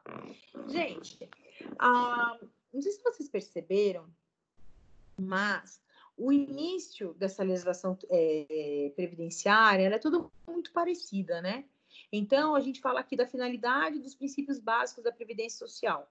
Isso a gente viu lá no texto constitucional, isso a gente viu lá na Lei 8.812 e a gente viu na Lei 8.213 agora, que fala da universalidade, da proporcionalidade. Então, eu não vou repetir aqui, qualquer coisa vocês olhem novamente, mas eu lembro que até em sala de aula, na nossa última aula presencial, eu falei desses princípios para vocês. Então, eu não vou repeti-los aqui, porque existem outros tópicos mais interessantes e também importantes, mas que vocês não viram ainda. Você quer perguntar, Denise?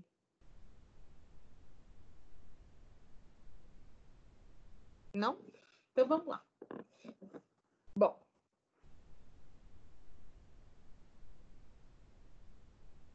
O que é novidade para vocês aqui, ó? Tá dando interferência.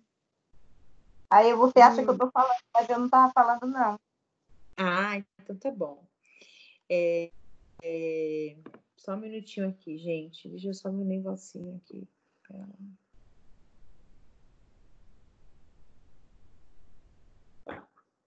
Só um minutinho. Bom, então, o que é novidade aqui para vocês é o seguinte, ó. A Previdência Social compreende o regime geral da Previdência Social e o regime facultativo complementar da Previdência Social. Então, essa informação, gente, é importante para vocês, tá? Não percam isso de vista. O que eu considero Previdência Social? Regime geral e o complementar. E isso é Previdência Social e INSS. Paralelamente a isso, eu tenho um regime próprio. Mas então, por que você não falou do regime próprio depois, Sandra? Pelo seguinte, como essa lei ela é maior, eu deixei ela por último, porque qualquer coisa, se a gente não terminar hoje de falar dessa lei, eu estou imaginando que a gente vai terminar a aula daqui uns 20 minutos, tá, gente? Se a gente não terminar hoje, eu inicio falando dela na aula da semana que vem. Então, por isso que eu falei para vocês, falei de uma maneira geral, falei do fundo que existe, né, dos funcionários públicos, e falei do regime próprio. Quando eu for passar esse material para vocês, aí eu vou fazer na ordem certinha para vocês não se perderem, tá? Então, daí eu coloco a Previdência Social, a Lei 8.213, depois eu falo do fundo facultativo, né, que é facultativo dos funcionários públicos federais, e depois eu falo do regime próprio. Daí eu coloco na ordem bonitinha, certinha para vocês. Então, a gente já sabe que INSS é regime geral e regime complementar. Do regime geral. Do regime geral, gente, a primeira coisa que a gente precisa saber, como eu também já tinha alertado vocês, é dos beneficiários. Então, essa lei, depois eu até vou passar um esquema para vocês de como essa lei ela é organizada. O primeiro ponto que eu preciso é saber quem são os beneficiários. Depois eu preciso saber quais são os benefícios. Então, é basicamente isso. Essa lei ela vai falar quem são os beneficiários e quais são os benefícios. E aí, a gente fecha a trinca de ouro do direito previdenciário. Na semana passada, a gente falou do custeio. Hoje, eu vou falar para vocês dos beneficiários e vou falar dos benefícios. Aí, a gente fecha com chave de ouro. Então, quem são os beneficiários? Os beneficiários, basicamente, gente, são os segurados e os dependentes deles. Os segurados, a gente já sabe quem são, porque a gente já viu. Inclusive, na primeira parte do tópico de hoje, ó, a gente já viu quem são os segurados.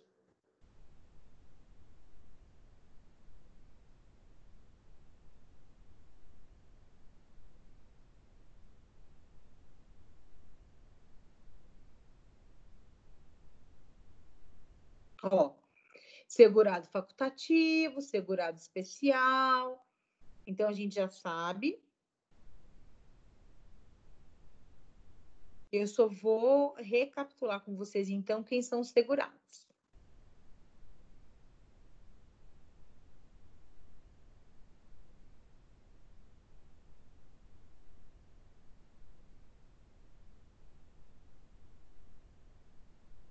Bom, são segurados. Professora, rápido aí, que vai começar a live de Bruno Marrone.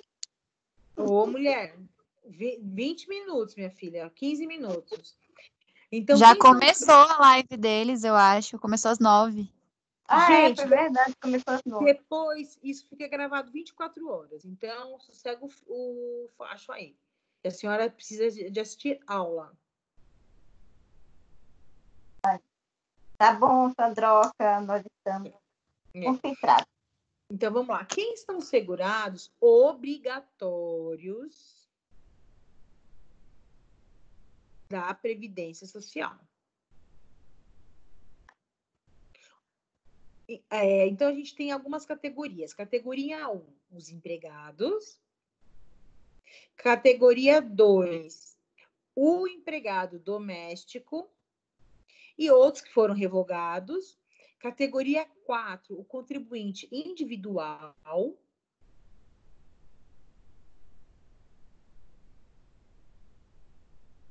Categoria... Perdão, 4 me foi revogada, me desculpe. Categoria 5, contribuinte individual. Categoria 6, o trabalhador avulso. Categoria 7, a pessoa é residente imóvel rural, que a gente viu na semana passada.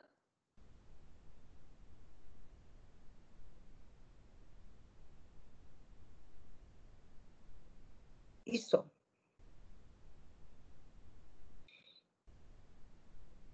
E como? Pera lá.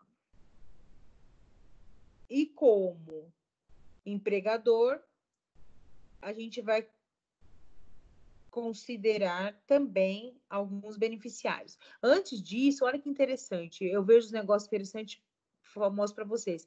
Aqui eles definem o que é empresa e o que é empregador doméstico.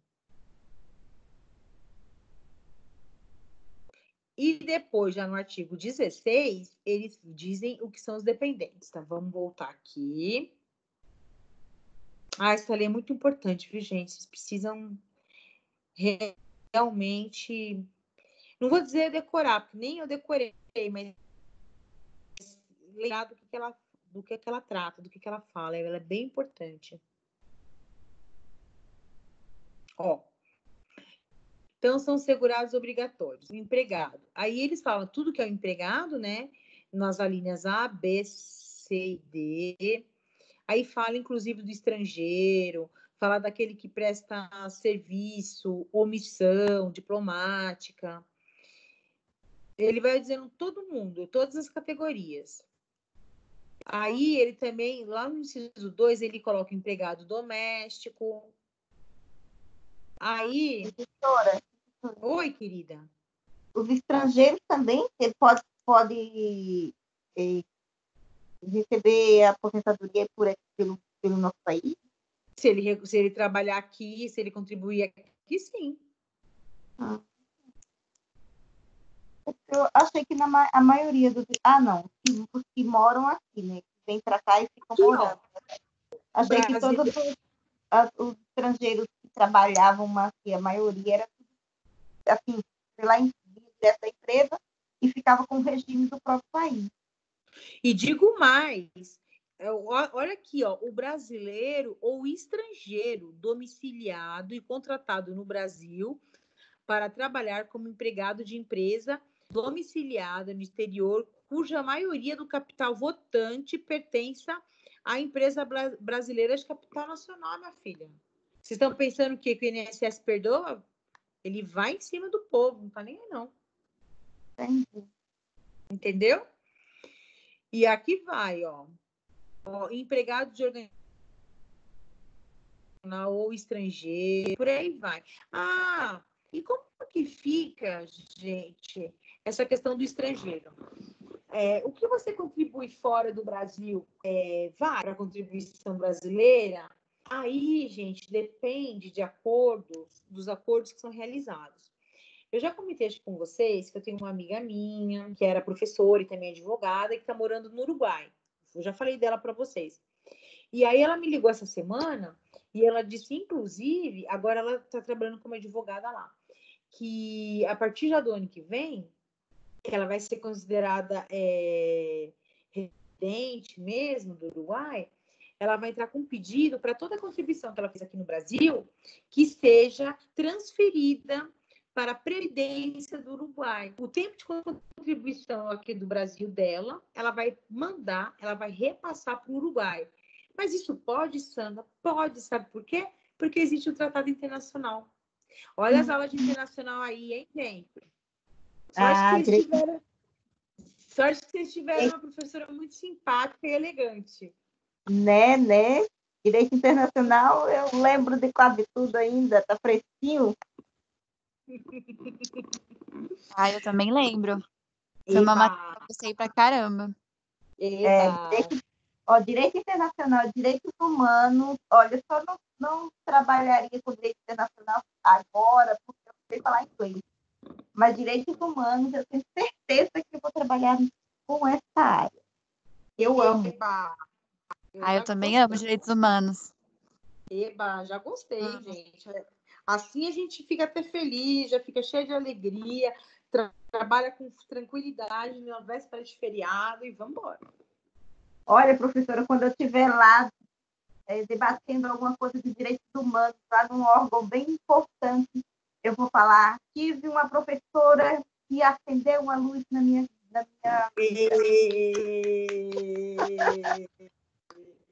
Espero que até lá minha filha já esteja aposentada e eu vou, inclusive, lá bater palma para você. Isso mesmo. Oh, meu Deus. Ajuda a professora a se aposentar, senhor. Ela tá querendo muito. Só fala disso. Ai, gente, só descontraindo mesmo, né? Mas voltando aqui.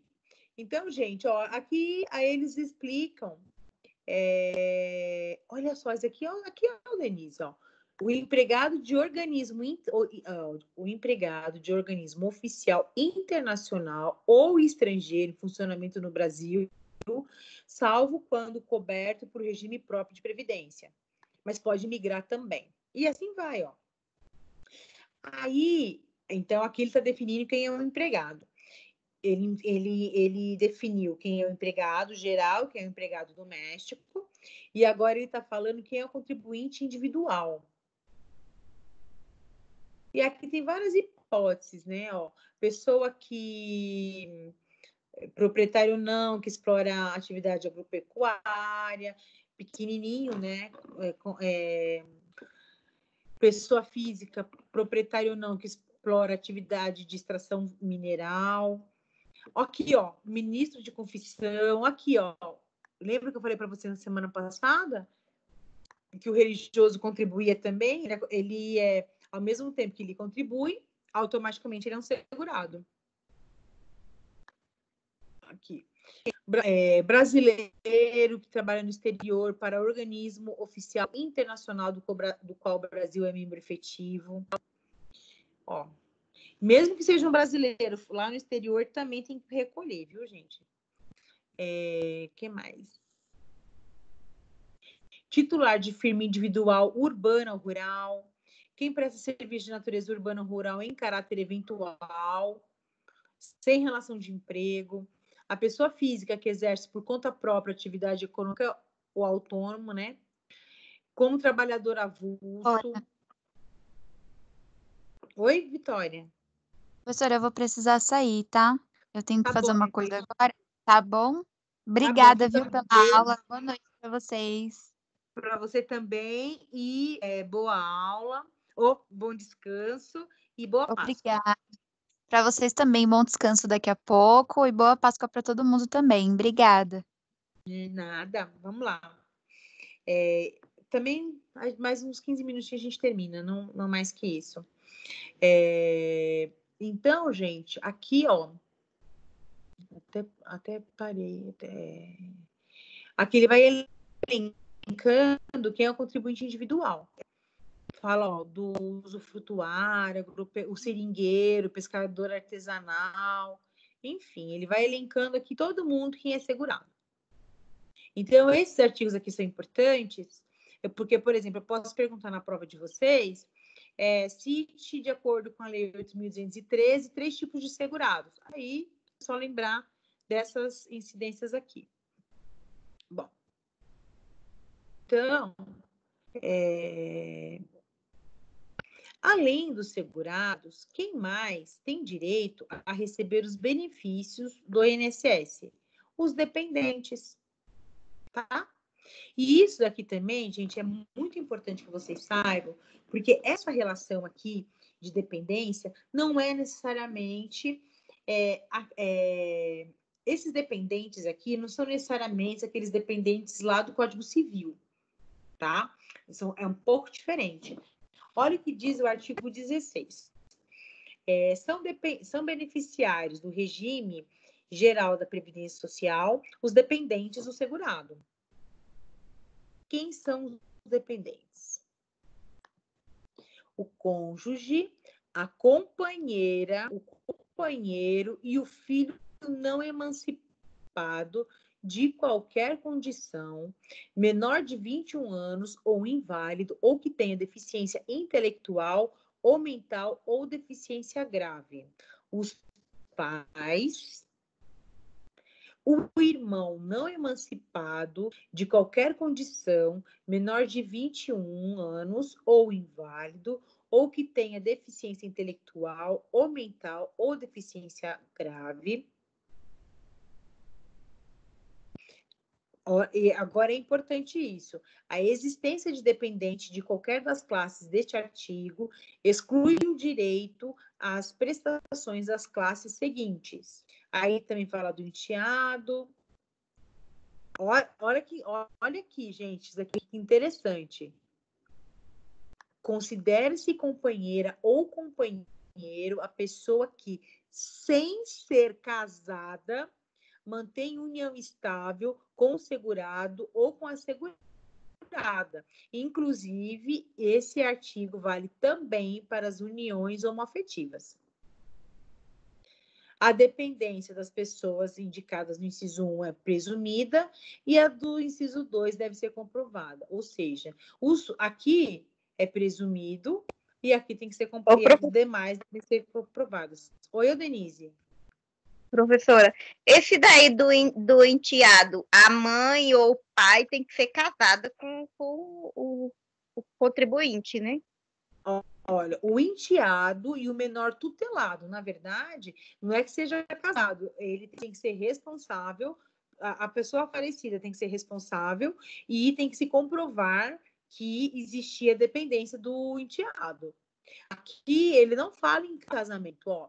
O enteado e o menor tutelado equiparam-se a filho mediante declaração do segurado, tem que fazer uma declaração, e desde que comprovada a dependência econômica. Então, aqui a questão, Denise, aí é complicado a gente falar um pouco desses institutos do direito, porque a gente aprende no direito civil exatamente o contrário, né? Mas aqui vocês vão ter que esquecer o direito civil, gente. Aqui, nesse momento, nessa disciplina, nessa condição aqui, esqueçam por um pouquinho o direito civil e foquem na dependência econômica. O foco aqui não é a relação civil, o foco aqui é a dependência econômica. Tudo bem? Ok, entendi. Mas aí o segurado tem que declarar, né, que a pessoa é dependente. Isso, exatamente. Bom, beleza. Aqui está falando das inscrições, né? No regime e tal, né? Tá tudo bonitinho daqui, das prestações em geral. Agora, aqui, gente, tem um artigo importante para vocês, é o 18, porque o 18 vai falar exatamente dos benefícios. Então, eu já falei para vocês quem são os beneficiários, né? Quem são os beneficiários, ou seja, os segurados e seus dependentes. Agora, eu vou falar para vocês quais são os benefícios, tá? Que existem. E isso a gente vê aqui no artigo 18. Então, quanto ao segurado, aposentadoria por invalidez, por idade, por tempo de contribuição especial, auxílio-doença, auxílio-família, salário maternidade, auxílio-acidente. Que foi o que a gente viu na aula passada. Vocês lembram disso? Que a gente viu lá no site do INSS? Hein, gente?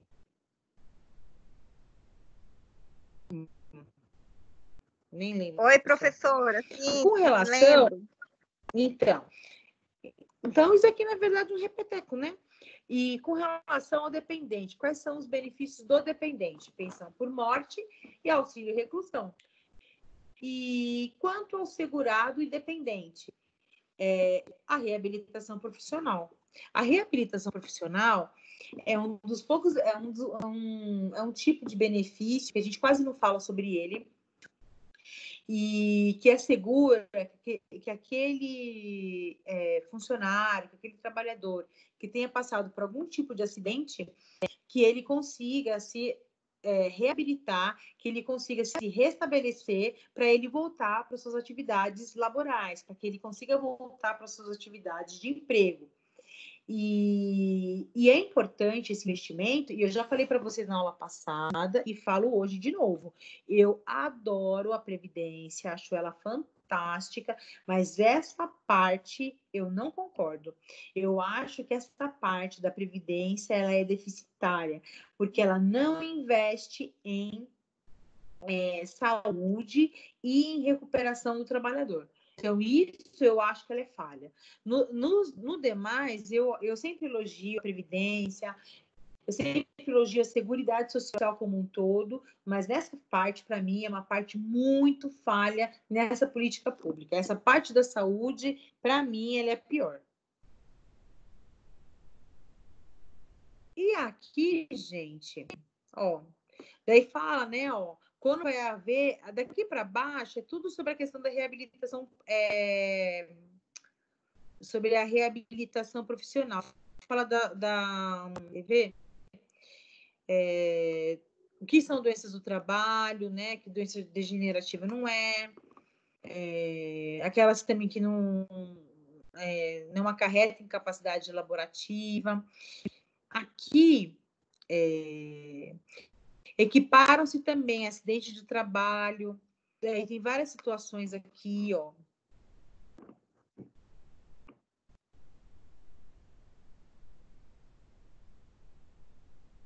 Isso aqui não deve cair na prova, não. Fala da perícia médica, que é importante. Da comunicação de acidente. Fala do período de carência. O que é período de carência? Isso aqui é um conceito importante. Período de carência é o número mínimo de contribuições mensais indispensáveis para que o beneficiário faça jus ao benefício. Eu já tinha até falado isso na semana passada também. E aqui ele vai falando, ó, os benefícios e a carência. Auxílio, doença, aposentadoria por invalidez, 12 contribuições mensais. Aposentadoria por idade, por tempo de serviço. E aposentadoria especial, 180 contribuições no mínimo. E assim vai, ó. Salário e maternidade, 10 contribuições mensais, que é, né? Uma lei de 2019. Auxílio reclusão, 24 contribuições mensais. E por aí vai, tá? Está dizendo qual é o mínimo de contribuição que você tem que ter para conseguir receber o benefício X ou Y. Aqui fala do valor do cálculo dos benefícios, mas isso foi totalmente alterado, né? Pela reforma da Previdência. Então, foi tudo revogadinho lá em 2095 já, porque eu tinha mudado. O que mais? Deixa eu ver se tem mais alguma outra informação importante aqui para vocês. Aqui mostra tudo como é feito o cálculo, né? Isso aí é mais para quem realmente vai atuar na área previdenciária. Aí fala da renda mensal, prevê que a renda vai ser contínua e mensal.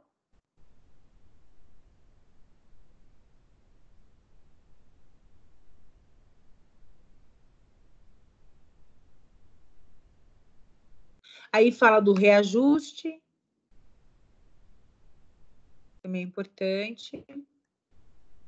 E aqui, gente, ele vai começar a especificar cada um dos benefícios que a gente já fez na semana passada, que a gente entrou diretamente no site do INSS e estava dizendo quais eram o conceito dos benefícios e os requisitos para a sua concessão. Então, isso aqui a gente já viu, tá? Não tem maiores segredos, não. A gente viu já na semana passada. Deixa eu ver se tem mais algum assunto importante. Daí a gente já pode finalizar.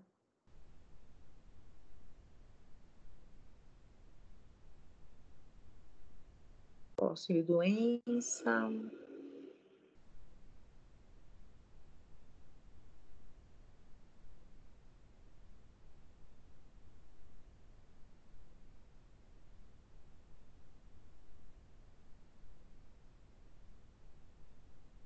Pensão por morte.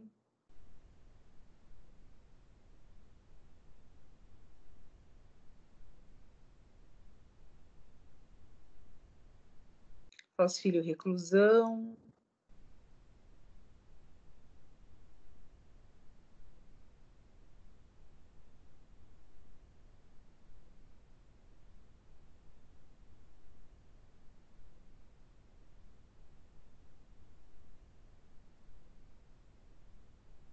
Só um minutinho.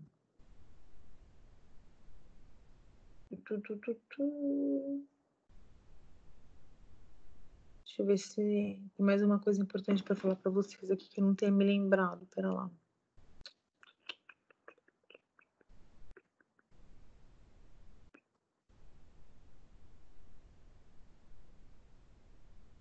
Das disposições finais transitórias. Não, é só das disposições finais transitórias agora. Aí dá mais umas diretrizes gerais, tal, não é algo assim tão importante, tão relevante. No final tem um anexo que fala das doenças, mas não está aqui também, ó, da época do Collor. Então, gente, basicamente dessa lei, o que vocês precisam saber é isso, tá? Então, só recapitulando, vocês precisam saber que essa lei ela define quem são os segurados, ela define ela define quem são os beneficiários dos benefícios, e quais são os beneficiários? Os segurados e os dependentes. Essa lei define o que é cada tipo de segurado, o que é considerado empregado, o que é considerado avulso, o que é considerado autônomo, tudo isso ela define. Ela define o que é empresa, ela define o que é empregador doméstico, ela define o que é empregador, ela define quem é empregador doméstico, e ela define quais são os benefícios que a Previdência dispõe. E outro ponto importante, ela trata da reabilitação daqueles trabalhadores que se machucam, daqueles trabalhadores que têm a sua capacidade laborativa diminuída, e ela considera que essa reabilitação faz parte também de uma política pública. Então, ela é muito importante por conta disso. E aí, minhas queridas, a gente finaliza Deixa eu ver se eu consigo entrar aqui para eu já falar para vocês qual vai ser o tópico da outra aula, que é importante. Espera só um minutinho. Eu já vou passar para vocês o tópico da próxima aula. Inclusive, já está lá no AVA. Só um minutinho.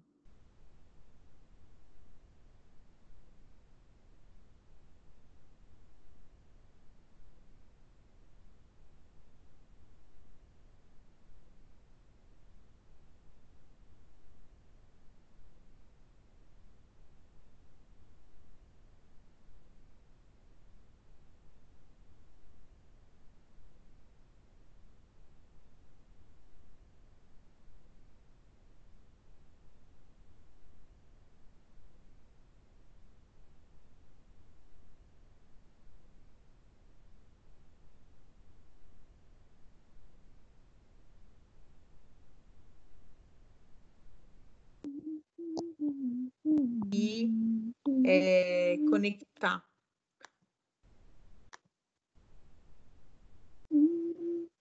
Bom, eu não vou conectar agora, mas é o seguinte. O principal, gente, do previdenciário, a gente viu que é entender o previdenciário como parte de uma política da Seguridade Social. A gente viu os princípios, a gente leu como isso é custeado, que é a Lei 8.812, que é muito importante. A gente viu quem são os segurados, quem são contribuintes. A gente viu que existem vários tipos de regime de previdência. Aí a gente finaliza na semana que vem, faz uma pequena revisão, eu dou umas diretrizes da prova, e aí eu vou ver com a Palhuca até semana que vem como a gente vai se organizar no que diz respeito à prova, como vai ser feito e tudo mais. Eu sei que vocês vão ser avaliados, eu ainda não tenho os maiores detalhes, porque a gente fez uma reunião hoje, mas aí na semana que vem eu passo para vocês. E eu tenho um monte de matéria para passar para vocês em PDF e também disponibilizar os links, e é isso que eu vou fazer. Tudo bem? Tudo bem.